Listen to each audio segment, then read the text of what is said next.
To magical studies. आज हम discuss करेंगे पेपर 1 यूजीसी नेट एग्ज़ाम 2015 दिसंबर और जून से जो लिए गए हैं एनवायरनमेंट रिलेटेड कुछ questions. Let's start with the question number 1। Which of the following pollutant can cause cancer in human? कौन सा pollutant cancer cause human being में कर सकता है? The first option is pesticides, second is mercury, C lead and D ozone. तो first one by one हम एक एक को समझेंगे। पेस्टिसाइड्स के दो इफेक्ट हो सकते हैं, एडवर्स इफेक्ट हो सकते हैं, शॉर्ट टर्म और लॉन्ग टर्म, दो तरह के इफेक्ट इसमें देखे जाते हैं। अगर इसका शॉर्ट टर्म इफेक्ट देखा गया है तो हम कह सकते हैं कि जो शॉर्ट टर्म इफेक्ट है वो जस्ट जैसे डिजीनेस, नॉजिया, घबराहट हो रही है, इस तरह का, या स्किन की कोई एलर्जी हो गई है, या आइज़ में कोई एलर्जी हो गई है, आइज़ की कुछ परेशानियां आ गई हैं, इस तरह के शॉर्ट टर्म इफेक्ट इसमें देखे जाते हैं पेस्टिसाइड से। और अगर लॉन्ग टर्म इफेक्ट है तो उसमें डेथ भी हो सकती है, पर ऐसा कोई एविडेंस अभी तक नहीं मिला है जिससे कि ये पता चले कि ये कैंसर कॉजिंग है। तो it means option A will be the wrong option. अब हम बात करते हैं ऑप्शन बी के बारे में, मर्करी। जो मर्करी है उसका भी अभी तक ऐसा कोई एविडेंस नहीं मिला है जो ऐसा बताए कि वो कैंसर कॉज करता है। मर्करी का जो मेन इफेक्ट होता है ह्यूमन बींग्स पे वो होता है न्यूरोलॉजिकल इफेक्ट। तो मर्करी जो होता है वो न्यूरोलॉजिकली बहुत ज़्यादा इफेक्ट करती है।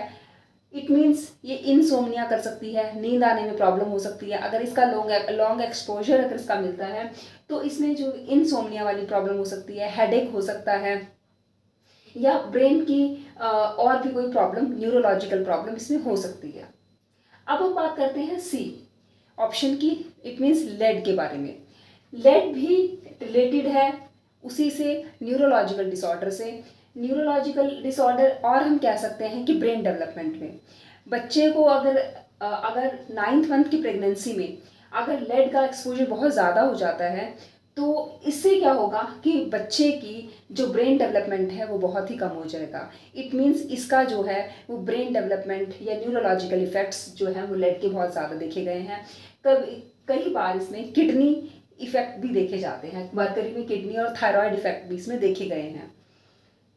The third D option is ozone.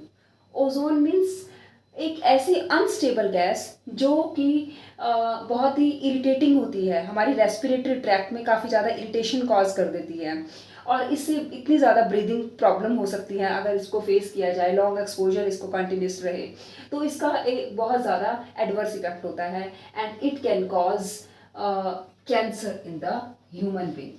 तो इसका एविडेंस मिल चुका है क्योंकि ये एक ऐसा कंपोनेंट है जो कि फोटोकेमिकल स्मोक का भी एक कंपोनेंट है ओजोन। ओजोन जो होती है जब सनलाइट की जब प्रेजेंस में जब सनलाइट होती है तब नाइट्रोजन ऑक्साइड और हाइड्रोकार्बन्स का रिएक्शन जब हो जाता है तब इससे ओजोन फॉर्मेशन हो जाती है और ये एक बहुत ही इरिटेटिंग और अनस्टेबल गैस है that can cause cancer. It means it is a carcinogenic. Okay, then question number 1 का option D will be the correct option. Question number 2, inside rural homes the source of nitrogen oxide pollution may be. अगर हम rulers की बात करते हैं, गांव में बात करते हैं तो इस तरह के जो स्टोव्स हैं वो देखे जाते हैं usually. First is unvented gas stoves, second wood stoves and third is kerosene stoves या कैरोसिन हीटर्स। तो इसमें क्या होगा कि अनवेंटेड गैस स्टोव्स का मतलब हमें पता होना चाहिए। तो इसमें जो है तो नाइट्रोजन ऑक्साइड का जो पोल्यूशन जो होगा वो इन तीनों में से किससे प्रोड्यूस हो सकता है। अगर ये अनवेंटेड का मतलब समझना, अनवेंटेड मतलब होता है कि उसमें जो फ्रेश एयर सप्लाई है वो नहीं है। तो अगर फ्रेश एयर सप्लाई नहीं होगी तो नाइट्रोजन ऑक्साइड इसमें से प्रोड्यूस होगी और कार्बन मोनोऑक्साइड भी प्रोड्यूस होगी। इस तरह के जो काफ़ी सारे जो पोल्यूटेंट्स हैं वो प्रोड्यूस हो सकते हैं। तो ये अनवेंटेड गैस स्टोव से प्रोड्यूस होगा। वुड स्टोव से यूजुअली आपने देखा ही है कि वुड स्टोव्स में कितना स्मोक और कितना धुआं प्रोड्यूस होता है, तो इससे जो है ये भी नाइट्रोजन ऑक्साइड को प्रोड्यूस करने में करता है, कॉज करता है। And the third option is C option, kerosene heater. जो कैरोसिन हीटर होते हैं ये भी नाइट्रोजन ऑक्साइड्स पॉल्यूटेंट को प्रोड्यूस करने में बहुत बड़ा रोल प्ले करते हैं। तो it means A B, not B C, not B, only D option, मतलब ए बी सी, मतलब अगर तीनों कॉज कर रहे हैं तो option D will be the correct option. Question number third, as a part of national climate change policy, Indian government is planning to raise the installed capacity of renewable energy by the year 2030। अभी हमने ये planning करी है कि national climate change policy के हिसाब से ये प्लानिंग हुई है कि अब इतने सारे जो एग्जॉस्टिबल या हम कह सकते हैं जो ख़त्म हो जाते हैं, जैसे फॉसिल फ्यूल से जो हमें पेट्रोल, डीजल, नेचुरल गैसेस, ये जो जितने भी हमें एग्जॉस्टिबल हमारे एनर्जी रिसोर्सेज हैं, उनको ना यूज़ करके हम renewable sources of energy use की जाए। तो जो ये रिन्यूएबल सोर्सेज ऑफ एनर्जी का जो प्रोडक्शन है ये काफ़ी ज़्यादा बढ़ाना है। तो 2030 तक ये कितना हो जाना चाहिए? तो ये हो जाना चाहिए 2350। ये पहले था, बट ये क्योंकि ये 2015 का क्वेश्चन है तो उसके हिसाब से ये था, बट अभी ये कह रहे हैं कि 450 गीगावाट, मतलब option D will be the correct for कि 2030 तक हम ये चाहते हैं कि रिन्यूएबल एनर्जी जो है 2030 तक हमारी 450 गीगावाट तक प्रोड्यूस होनी चाहिए। और 2022 तक, अगर 2030 की जगह अगर आता 2022 तक, तो हमारा होता option number A, means 175 gigawatt produce होनी चाहिए। Okay, question number fourth, in which of the countries per capita use of water is maximum.